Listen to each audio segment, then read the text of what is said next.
Friends, നമസ്കാരം. Welcome back to Vipna's tasty recipes. ഇന്ന് ഞാൻ തയ്യാറാക്കി കാണിക്കുന്നത് ചക്കക്കുരു വെച്ചിട്ട് മസാലയാണ്. ചക്കയുടെ സീസൺ ആണല്ലോ, അപ്പോൾ എല്ലാവരും ഇതൊന്ന് ട്രൈ ചെയ്ത് നോക്കിയിട്ട് നിങ്ങളുടെ അഭിപ്രായം പറയണം.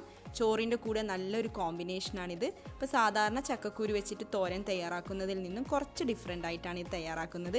എല്ലാവരും അപ്പോൾ ഒന്ന് ട്രൈ ചെയ്ത് നോക്കണം. ഇതേപോലെയുള്ള കൂടുതൽ ചക്ക വെച്ചിട്ടുള്ള റെസിപ്പി വീഡിയോസ് ഇടുന്നതായിരിക്കും. ചാനൽ സബ്സ്ക്രൈബ് ചെയ്യാത്തവർ വീഡിയോ കണ്ട് ഇഷ്ടപ്പെടുകയാണെങ്കിൽ ചാനൽ സബ്സ്ക്രൈബ് ചെയ്യാനും മറക്കരുത്. അപ്പോൾ നമുക്ക് നോക്കാം. ചക്കക്കുരു മസാലയ്ക്ക് വേണ്ട ഇൻഗ്രീഡിയൻസ് എന്തൊക്കെയാണെന്ന് നോക്കാം.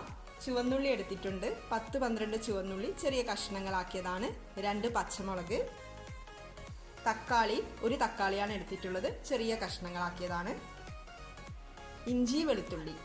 ഞാനിവിടെ 8 അല്ലി വെളുത്തുള്ളിയും ചെറിയൊരു കഷ്ണം ഇഞ്ചിയാണ് എടുത്തിട്ടുള്ളത്, അപ്പോൾ രണ്ടും കൂടെ ഒന്ന് ചതച്ചെടുത്തതാണ്. പിന്നെ കറിവേപ്പില എടുത്തിട്ടുണ്ട്. പിന്നെ നമ്മുടെ മെയിൻ ഇൻഗ്രീഡിയൻ്റ് ആയ ചക്കക്കുരു ഇവിടെ ഉപ്പൊക്കെ ചേർത്തിട്ട് വേവിച്ചെടുത്തതാണ്. അപ്പോൾ ചക്കക്കുരു നന്നായിട്ട് വെന്ത് വന്നിട്ടുണ്ട്. ചക്കക്കുരു ചേർക്കുമ്പോൾ ഇതേപോലെ മുഴുവനായിട്ട് ചേർക്കാം, ഇല്ലെങ്കിൽ ഇതിനി നമുക്ക് ഇനിയും കഷ്ണങ്ങളാക്കിയിട്ട് ചേർക്കാം. അപ്പോൾ ചക്കക്കുരു മസാലയൊക്കെ നന്നായിട്ട് പിടിക്കാൻ വേണ്ടിയിട്ട് നമുക്കിത് ചെറിയ ചെറിയ കഷ്ണങ്ങളാക്കി എടുക്കാം.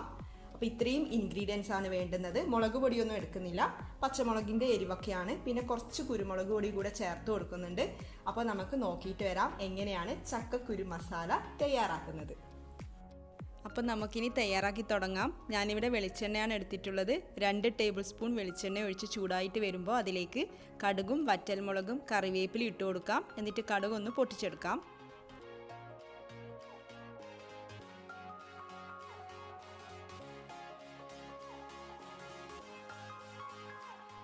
ഇനി ഇഞ്ചി വെളുത്തുള്ളി രണ്ടും കൂടി ചതച്ചതാണ്, അപ്പോൾ അതിന് നമുക്കിതിലേക്ക് ഇട്ട് കൊടുക്കാം. എന്നിട്ട് നന്നായിട്ടൊന്ന് വഴറ്റിയെടുക്കാം.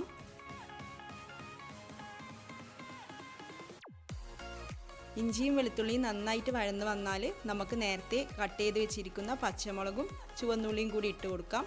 പെട്ടെന്ന് വഴന്ന് കിട്ടാൻ വേണ്ടിയിട്ട് ഉപ്പും കൂടെ ചേർത്ത് കൊടുക്കാം. എന്നിട്ട് നന്നായിട്ട് വഴറ്റിയെടുക്കാം.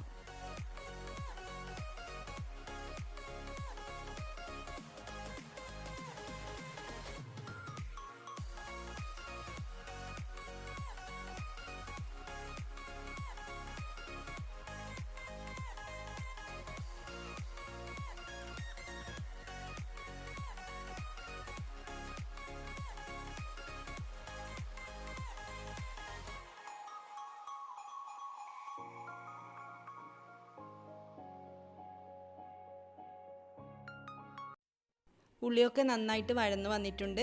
ഇനി മഞ്ഞൾപ്പൊടി ചേർത്ത് കൊടുക്കാം. 1/2 ടീസ്പൂൺ മഞ്ഞൾപ്പൊടി ചേർത്തിട്ട് അതിൻ്റെ റോസ് സ്മെൽ മാറുന്നത് വരെ ഒന്ന് വഴറ്റിയെടുക്കാം.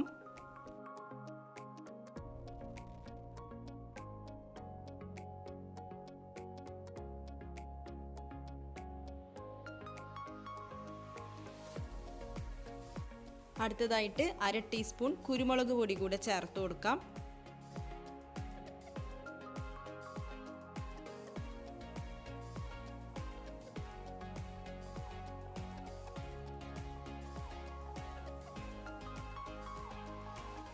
അടുത്തതായിട്ട് തക്കാളി ചേർത്ത് കൊടുക്കാം. തക്കാളി ചേർത്തിട്ട് അതൊന്ന് വെന്ത് കിട്ടുന്നത് വരെ വഴറ്റിയെടുക്കാം.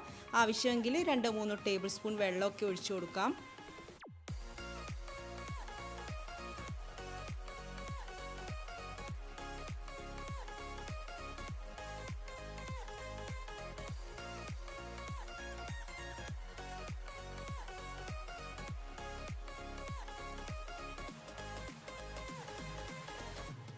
തക്കാളി വെന്ത് വന്നിട്ടുണ്ട്. ഇനി നമുക്ക് മെയിൻ ഇൻഗ്രീഡിയൻ്റ് ആയ ചക്കക്കുരു ചേർത്ത് കൊടുക്കാം. അപ്പോൾ ഞാൻ നേരത്തെ പറഞ്ഞ പോലെ ഇവിടെ ചക്കക്കുരു കഷ്ണങ്ങളാക്കിയിട്ടാണുള്ളത്.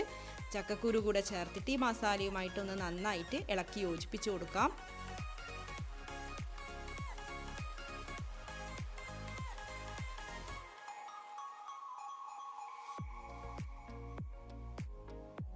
അപ്പോൾ ലാസ്റ്റായിട്ട് ഒരു കാര്യം കൂടെ ചേർക്കാനുണ്ട്. 1 ടീസ്പൂൺ ഗരം മസാലയാണ്. അപ്പോൾ ഗരം മസാല കൂടെ ചേർത്തിട്ട് നന്നായിട്ടൊന്ന് മിക്സ് ചെയ്ത് കൊടുക്കാം.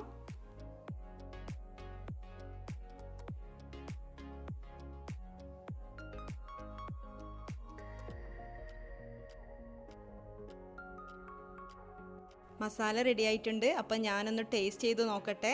ടേസ്റ്റ് ചെയ്ത് നോക്കിയപ്പോൾ കുറച്ച് ഉപ്പ് കുറവായിരുന്നു. അപ്പം ഞാൻ കുറച്ച് ഉപ്പ് ചേർത്തിട്ടുണ്ട്. ഇനി നന്നായിട്ട് ഒന്നും കൂടി ഒന്ന് മിക്സ് ചെയ്ത് കൊടുക്കാം. അങ്ങനെ വളരെ എളുപ്പത്തിൽ നമ്മുടെ ചക്കക്കുരു മസാല റെഡി ആയിട്ടുണ്ട്. എല്ലാവരും ഒന്ന് ട്രൈ ചെയ്ത് നോക്കുക. പിന്നെ ഇവിടെ എരിവിന് വേണ്ടിയിട്ട് ഞാൻ പച്ചമുളകും കുരുമുളകും എടുത്തിട്ടുണ്ട്. പച്ചമുളക് മാത്രമാണ് എടുക്കുന്നതെങ്കിൽ അങ്ങനെ ചെയ്യാം.